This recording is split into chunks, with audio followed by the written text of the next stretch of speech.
What's going on, Sechi Unit? Is the Central Man here. So, back again with another episode of the Marvel Cinematic Universe movie review series. We got the second movie of Phase 1 of the MCU. We have The Incredible Hulk. This movie was released in June of 2008, 1 month after the release of the first Iron Man movie.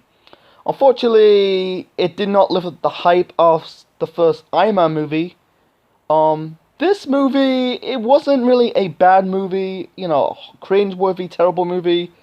It wasn't fantastic. It was basically a thumb in the middle movie. It was just basically a standard superhero movie.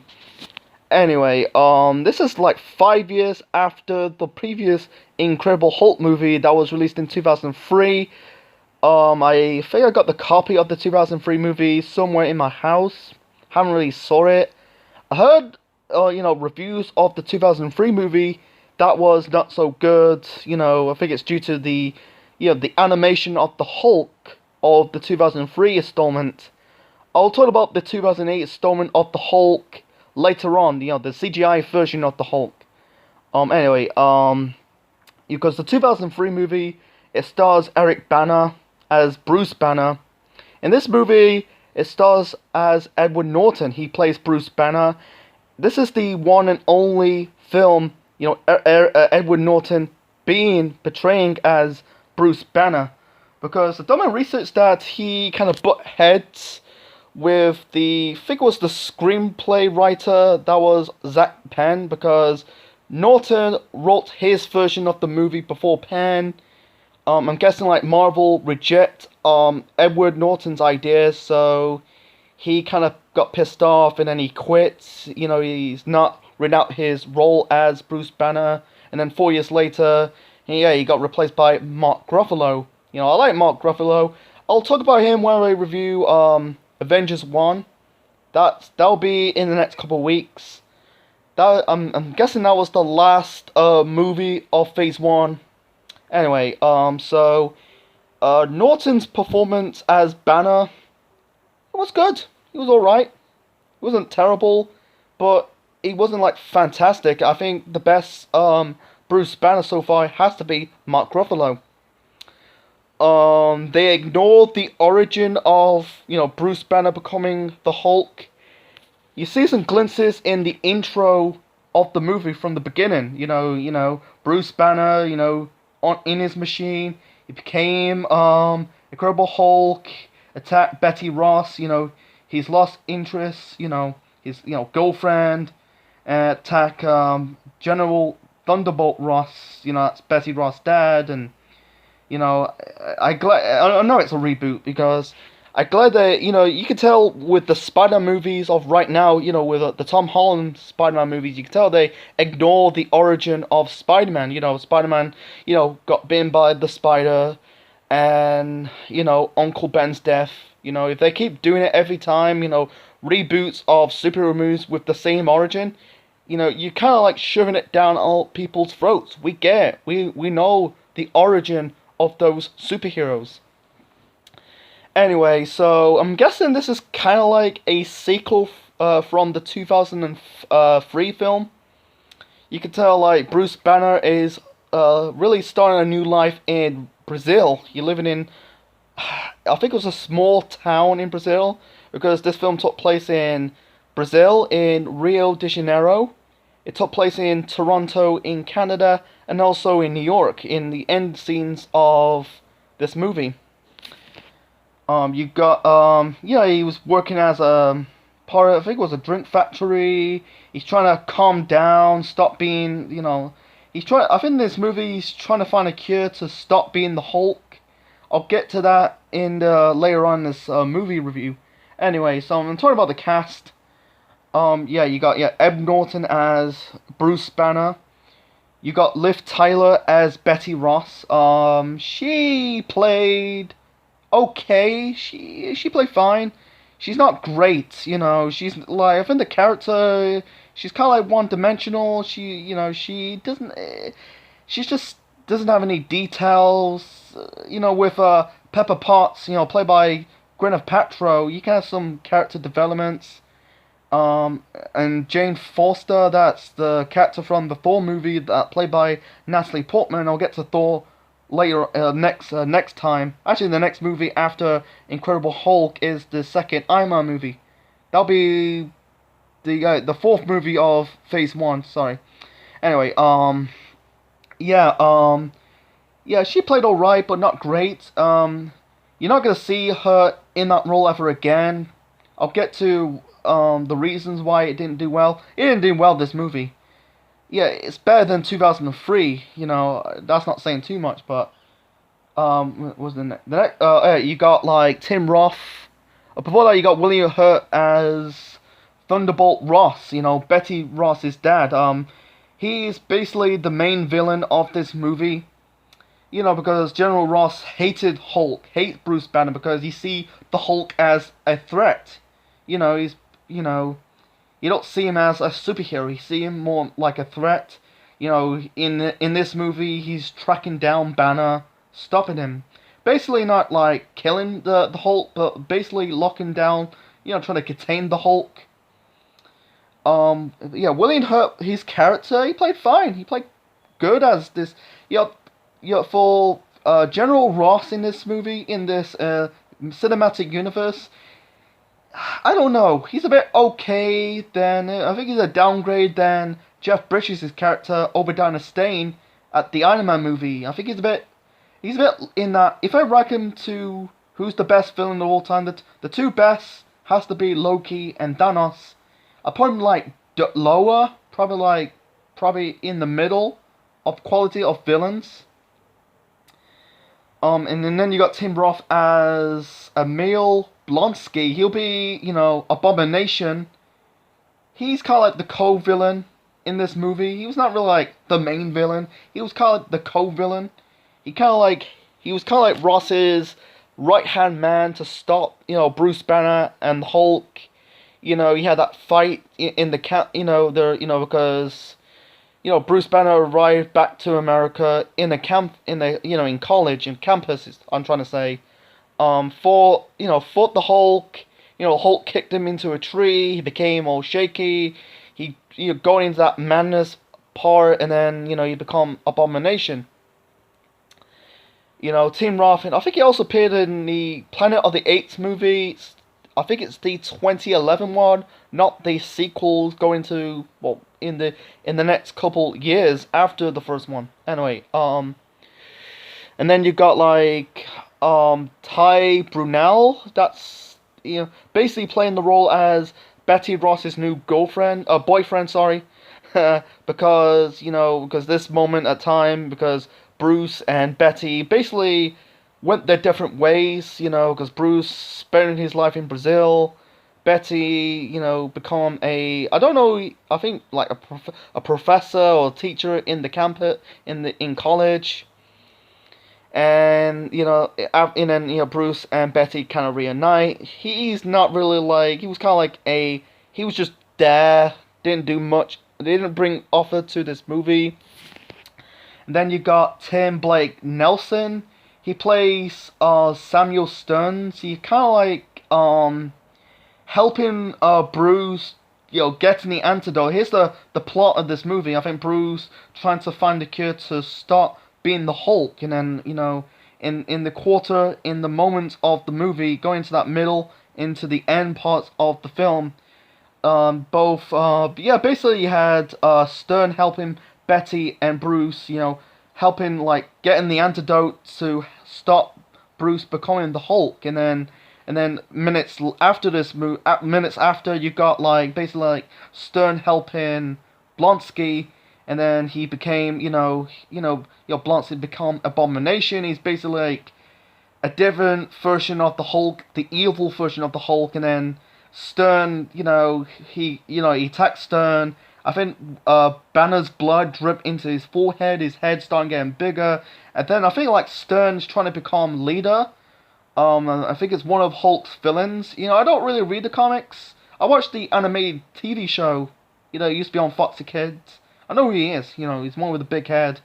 It's a shame, they're never going that direction. I think, unfortunately, it has to do with, Marvel, Disney bought the rights of Marvel, and they didn't have an whole idea to do like a sequel. It's a shame.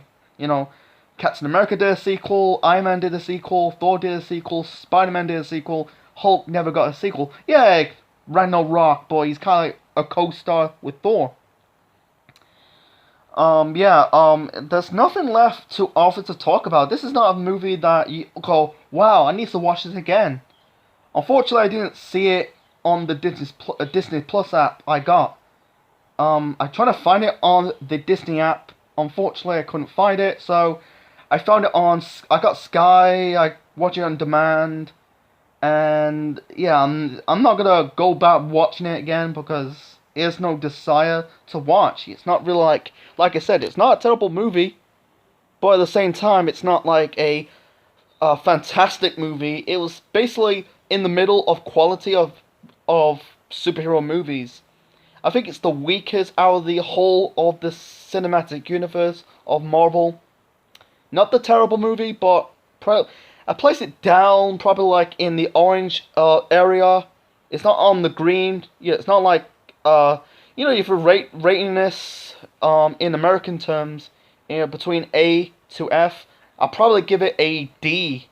People it's between D or C, but I'm gonna give it like a D. It's just D. Anyway, I'll get to my. That's not my true final ratings of this movie, but I'll get to my final ratings of this movie because I'm rating it with 5 stars. I'm not giving it 5 stars, but I'm doing a star rating system. It's not similar to why I'm reviewing pro wrestling shows. Anyway, yeah, the plot was okay, but it's a bit lackluster. Because I'm guessing like for Edward Norton, I think he won't because the script is not really solid. He can't do nothing for this movie. He did well, but not like solid. In early days, in early moments of the movie, because Banner, he was late, really, laying low because you got General Ross hunting him down. Bruce is living in Brazil. He got a job as a factory worker. If he's working with with drinks. He got in like a scrap with other colleagues and he's struggling speaking in Portuguese. He's trying to say, "Don't make me angry. You wouldn't like me when I'm angry." There was like this bald-headed guy. He was kind of like hitting on this female worker, and instead of like saying angry in Portuguese, he said hungry. That was kind of a little bit funny. There was no like comedy moments in this movie. It was a little bit serious. I think it's going in that direction. It's not like a Spider-Man or a Hulk. No, it's not Spider-Man. Sorry, Hulk, Iron Man. Sorry, Thor, Ragnarok or Deadpool. Got some comedy moments, but this is kind of a little bit serious. Anyway, there were a lot of cameos. There were 3 cameos. I forgot to talk about the Stan Lee cameo when I reviewed Iron Man 1. In Iron Man 1, he played as, portrayal as Earl Hebner. Not Earl Hebner. Hugh Hebner. Sorry, Earl Hebner is a referee in pro wrestling. Hugh Hebner is basically, the Playboy Bunnies. I think he's a Playboy billionaire. I think not familiar of his work. In this cameo appearance in The Incredible Hulk, Stan Lee drunk. I think there's one scene like, Bruce kind of prick his finger. He's working as in a factory. Prick his finger. He doesn't like because the blood is near the machine because he's feared that it's gonna be in the bottles. He's gonna one's gonna drink his blood and he turn into the Hulk. He managed to do that. Instead, he didn't do it correctly because his blood was near the bottles. And I'm guessing like Stan drink. I think it was not the blood. I don't know. This cameos mean. I thought Stan's gonna be the Incredible Hulk, when he drink the drink in the cameo. Unfortunately, you don't want to see. Stan Lee, yeah, he's not an actor. He's the creator of these Marvel heroes. Anyway, and we got another cameo appearance of Robbie Downey Jr. as Tony Stark. I'll get to him a little bit later on. You had Lou Ferrigno, in a cameo because you got after Banner, he escaped Brazil, he went back to America, living low again as a pizza boy. He's basically found Betty Ross. He's working in the campus. He kind of like going towards Lou Ferrigno, who was a security guard. And here's a fun trivia. He was a security guard in a cameo in the 2003 Hulk movie. He was walking alongside Stan Lee. It's really interaction with one Hulk to another. It's a shame like Lou Ferrigno didn't really made another cameo appearance, in the Mark Ruffalo time. I think they might do it in the near future. Lou and Mark, reunited. I think they did reunite in Comic Con, but like in movie form, interact. You had basically Bruce offered Lou some pizza, bribed him with pizza, and he kind of like, because he's still finding the cure, Anyway, so, and talk about, Robbie Downey Jr.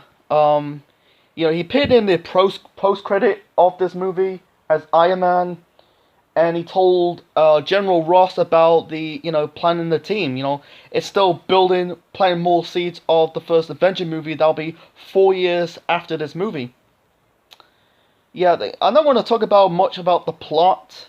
There's nothing else to talk about the plot. I'm sorry, the plot was fine, but not like fantastic. It's all about like, Hulk, Bruce trying to calm down, trying to stop being angry. He's in one scene he's trying to learn like martial arts or jiu-jitsu. He's meditation, trying to like stop being angry and trying to find a cure to stop being the Hulk, stop being angry. They did that, when Stern helping Betty Ross and the Hulk, and Bruce, sorry.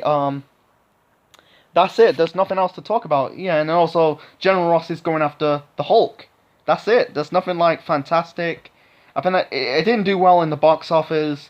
It's way better than the 2003 Hulk. Don't get me wrong. I think like the CGI for this Hulk, people say it was terrible.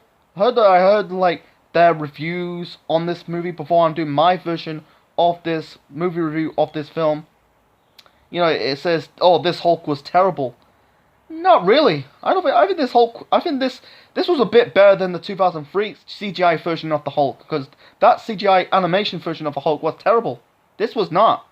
I think the fight between Hulk and Abomination, it was fine. This is similar to, the fight between Iron Man and Obadiah Stane.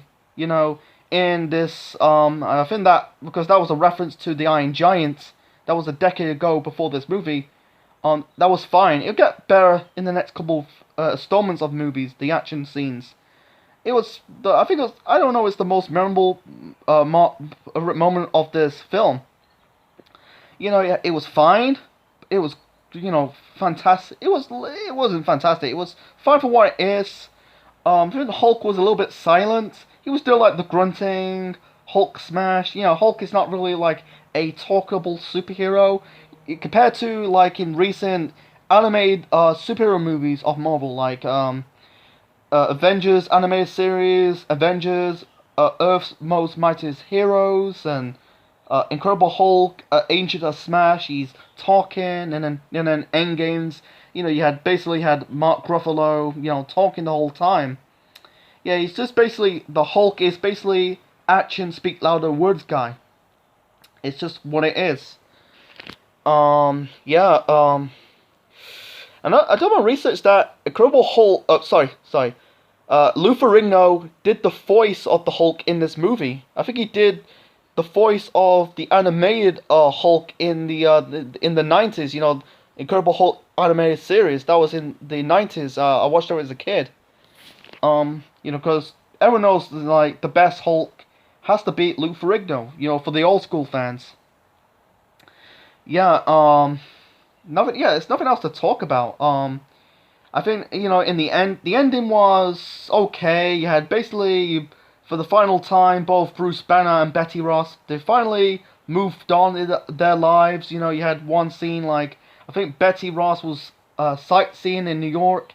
She got a camera with a picture of Bruce and the batteries going low, and then Bruce once again living life in Canada did the meditation, and afterwards his eyes basically goes green. He can't smile. Basically, he's controlled himself, and that was it. Yeah, and then you got the post credit scene with Tony Stark and General Ross. I covered that. Yeah, that's it. Yeah, it's nothing else to talk about this movie. Yeah, it's not the Fantastic Hulk movie. Yeah, I think it's a shame we never got this another Hulk movie ever since. Yeah, Hulk pit in Avengers and Ragnarok, the third Thor movie, but not like a solo Hulk movie. I don't think we're gonna see it ever again. I done my research last year or the year after that, and in 2019, Marvel, like, the rumors like they're gonna do another Hulk movie. They're trying to. I think they are doing a movie called Planet Hulk. I think this is kind of like a prequel to Ragnarok. Basically, how Hulk traveled to a planet. I can't remember from Ragnarok. He became like a gladiator fighter. I think that's going in that direction, but it's been like nearly like 13 years. This is 13 years, since the last solo Incredible Hulk movie, and we never had one ever since. I think the reason why you don't see people, directors doing solo Incredible Hulk movies because they never turn out to be great. The 2003 film was not that good. 2008, it was okay, but that's not saying too much. I don't want to get into it. Yeah, it didn't do well in the box office. It's just like they just cannot get the character right, I think. Or it's just maybe the plot and the script is so wooden, I'm trying to say.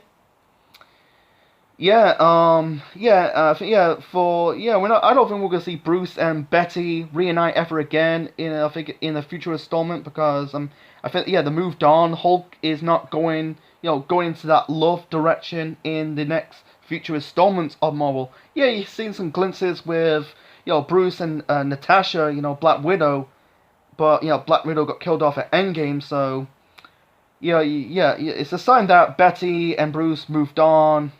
And yeah, it's a shame. You're not seeing both. I don't think General Ross appeared in ever again in Marvel movies. Maybe one or two in like cameos. Betty never again. So it's just what it is. Like Jade was it Jane Foster, Thor's girlfriend. She's coming back for the fourth Thor movie.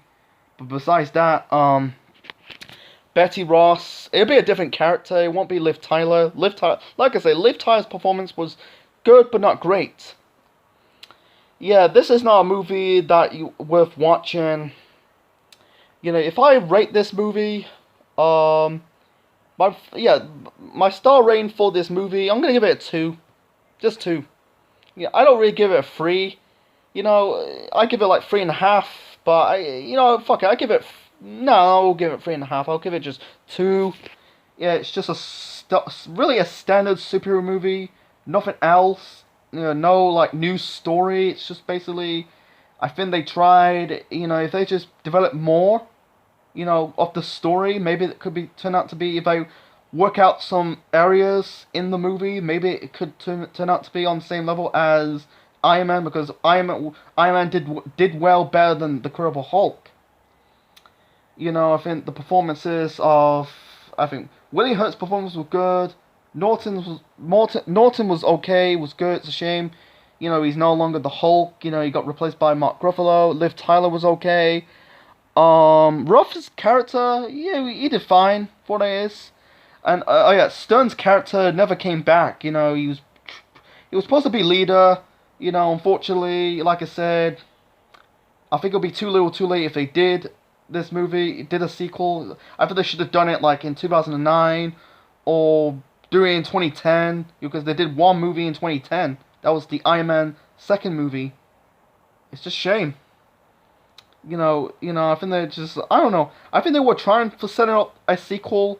Unfortunately, whatever reason, it didn't go in position. It never got in that fruition to do a sequel.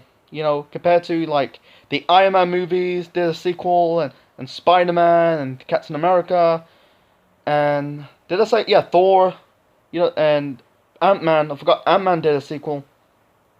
And yeah, and Black Widow's doing not Black Widow, sorry, Black Panther's doing a sequel as well. That's another topic for another time. So yeah, yeah, I think they were going in that direction. Unfortunately, something halted and they just like pulled the plug.